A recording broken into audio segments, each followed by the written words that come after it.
Hi, hello, నమస్తే.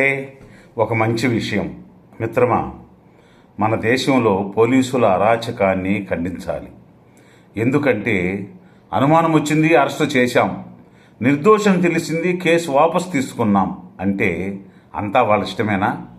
Police department అయినా అనుమానం ఉంటే విచారించరా? వెంటనే అరెస్టు చేయడం న్యాయమేనా? ఇదేనా మన ఐపీసీ న్యాయం?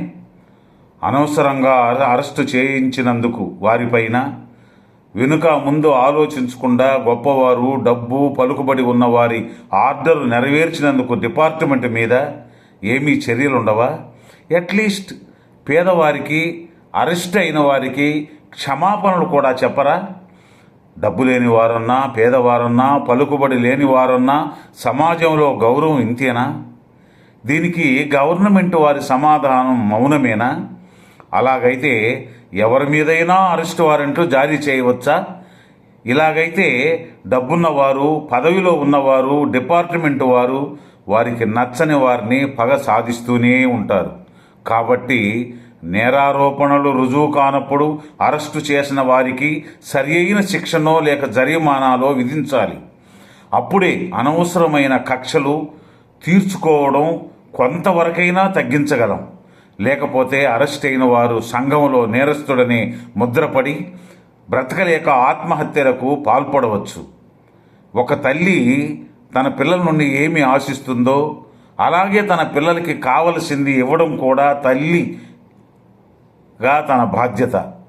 వారికి ఏది ఇష్టమో ఏది ఇష్టం కాదో చెప్పడానికే ప్రయత్నిస్తుంది. ఆ మాత్రం అర్థం చేసుకునేది తల్లి ఒక్కటే.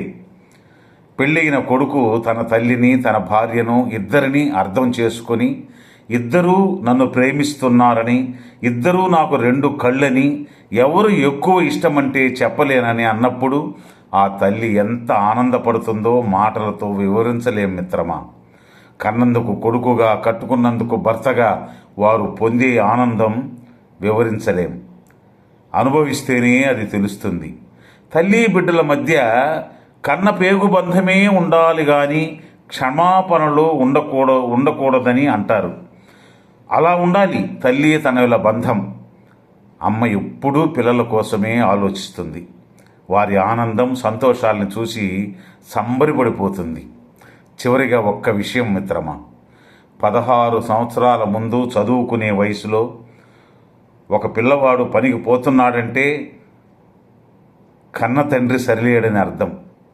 61 సంవత్సరాలు పైబడిన ఒక తండ్రి పనికి పోతున్నాడంటే కన్న కొడుకు సరిలేడని అర్థం. అప్పుడు నీవెటువంటి కొడుకుగా ఉండాలి తెలుసుకో మిత్రమా. Please hype this video. Thank you.